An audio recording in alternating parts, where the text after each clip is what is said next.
High to all, welcome back to Ishanvi all in one vlogs. అందరూ ఎలా ఉన్నారు? నేనైతే చాలా బాగున్నాను. నా వీడియోకి లైక్ చేయండి, షేర్ చేయండి, సబ్స్క్రైబ్ చేయండి, కామెంట్ చేయడం మాత్రం అస్సలు మర్చిపోకండి ఫ్రెండ్స్. ఈరోజు మనం ఏంటంటే ఎంతో ఈజీ అయిన సింపుల్ టమాటో కర్రీ, దానికి అవసరమైన ఇంగ్రీడియంట్స్ మరి కర్రీ తయారు చేసే విధానం చూద్దాం ఫ్రెండ్స్. ప్రాసెస్కి వెళ్ళే ముందు ప్లీజ్ ఫ్రెండ్స్ సబ్స్క్రైబ్ చేసుకోండి ఫ్రెండ్స్. మీరు చేసే ఒక చిన్న హెల్ప్ నాకు ఎంతో యూజ్ అవుతుంది. లైక్ చేయండి. మీరు లైక్ చేయడం వల్ల నా వీడియో మరికొందరికి రీచ్ అవుతుంది. ముందుగా పండు టమాటోస్ అన్నీ వెరుకొని పక్కకు పెట్టుకోవాలి ఫ్రెండ్స్. ఒక బౌల్ తీసుకొని అందులోకి మనకి ఎంత క్వాంటిటీ కావాలో అంత టమాటోస్ పక్కకు తీసుకొని పెట్టుకోవాలి. తర్వాత పచ్చిమిర్చి, మనకి ఎంత కర్రీకి తగినంత పచ్చిమిర్చి తీసుకొని పక్కకు పెట్టుకోవాలండి. ఫస్ట్ పచ్చిమిర్చి టమాటో ఒక బౌల్లోకి తీసుకొని వాటిని పురుగులు లేకుండా చెక్ చేసుకొని వాటిని ఫ్రెష్ వాటర్లో కడగాలి ఫ్రెండ్స్. ఫస్ట్ క్లీన్గా వాష్ చేసిన తర్వాత పచ్చిమిర్చి పైన ఉన్న తొడిమె మరియు టమాటో పైన ఉన్న తొడిమె తీసుకోవాలి ఫ్రెండ్స్. పచ్చిమిర్చి అండ్ టమాటో కట్ చేసుకొని మనం నెక్స్ట్ కర్రీ ప్రాసెస్ స్టార్ట్ చేయాలి. పచ్చిమిర్చి మీకు ఎంత క్వాంటిటీ కావాలో మీ కారానికి తగినట్టు కట్ చేసుకోండి. మళ్ళీ మీ కారం వేసుకోవాలి అంటే తర్వాత మీ చాయిస్.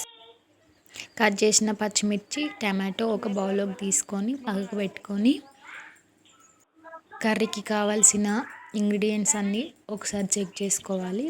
తర్వాత గ్యాస్ అంటించుకొని ఒక బౌల్ తీసుకొని పెట్టుకోవాలి ఫ్రెండ్స్.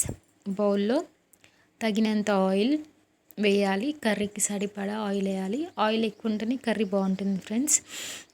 ఆయిల్ ఎక్కువ వేయడం వల్ల కర్రీ కూడా టేస్టీగా ఉంటుంది, బాగుంటుంది. అండ్ నెక్స్ట్ ఇప్పుడు ఆయిల్ వేడయ్యాక జీలకర్ర వేసుకోవాలి ఫ్రెండ్స్.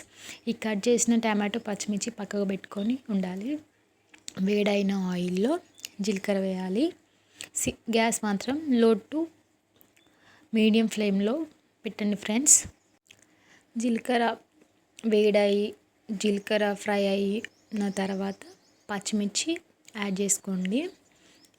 ఇదంతా ప్రాసెస్ లో టు మీడియం ఫ్లేమ్లోనే చేసుకోవాలి.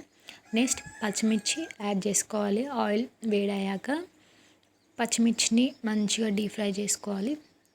ఫస్ట్ పచ్చిమిర్చి ఫ్రై అయ్యాకనే ఆనియన్స్ వేసుకోవాలి. ఇక్కడ నా దగ్గర ఆనియన్స్ లేవు ఫ్రెండ్స్, సో నేను వేయలేదు. మీరు పచ్చిమిర్చి ఫ్రై అయ్యాక ఆనియన్ వేయాలి. కొత్తిమీర కూడా నేను ఇప్పుడే యాడ్ చేశాను. అండ్ పచ్చిమిర్చి మొత్తం ఫ్రై అయ్యాక ఇక్కడ నేను మిర్చి చాలా తీసుకున్నాను, ఎందుకంటే మేము స్పైసీగానే ఇష్టపడతాము. మళ్ళీ ఇవి ఎక్కువ కారం ఉండవు ఫ్రెండ్స్. అండ్ మీరు తగినంత కారం ఉండే అంత పచ్చిమిర్చి తీసుకోండి. ఒకవేళ మీరు మళ్ళీ కారం పొడి పౌడర్ వేసుకోవడం కూడా మీ చాయిస్. మీ కారంకి మీరు తినే టేస్ట్ దాన్ని బట్టి కారం కూడా యాడ్ చేసుకోండి. ఆఫ్టర్ పచ్చిమిర్చి గోలాక టమాటోస్ యాడ్ చేసుకోండి. ఇవి మాత్రం ఫ్రై చేసుకోండి, మాడిపోకుండా ఓన్లీ గోల్డెన్ బ్రౌన్ వచ్చే వరకు ఫ్రై చేసుకోవాలి. పచ్చిమిర్చి ఫ్రై అయ్యాక టమాటో యాడ్ చేసుకోండి. నేను ఇక్కడ 10 పచ్చిమిర్చిస్ ఏమో తీసుకున్నాను. హాఫ్ కేజీకి పైన టమాటో తీసుకున్నాను ఫ్రెండ్స్. మీ ఫ్యామిలీకి మీకు తగినంత మీరు తీసుకోండి అండ్ బాగుంటుంది. మొత్తం సిమ్లో పెట్టుకొని ఆయిల్ మాత్రం కొంచెం ఎక్కువ ఉంటేనే కర్రీ బాగుంటుంది. టమాటో బౌల్లోకి వేసుకొని పచ్చిమిర్చి అండ్ టమాటోని మొత్తం మిక్స్ చేసుకోవాలండి. వేసుకొని ఒక 5 minutes స్టవ్ హై ఫ్లేమ్లో పెట్టుకొని పైన బౌల్ పెట్టుకొని వదిలేసుకోవాలి. వాటర్ పెట్టుకోవాలి పైన.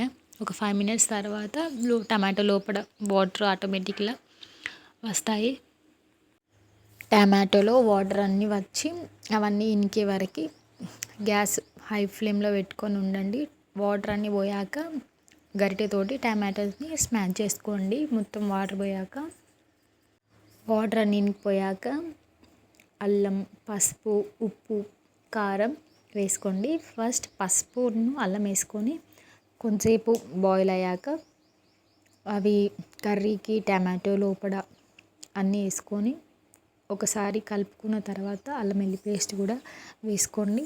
అల్లం వెల్లుల్లి పేస్ట్ వేసుకున్నాక ఒక 2 మినిట్స్ 3 మినిట్స్కి మళ్ళీ సాల్ట్ వేసుకొని అంతా మిక్స్ చేసుకోండి. సాల్ట్ వేసిన కొద్దిసేపు టమాటో మగ్గాక కర్రీ రెడీ అండి. Please subscribe.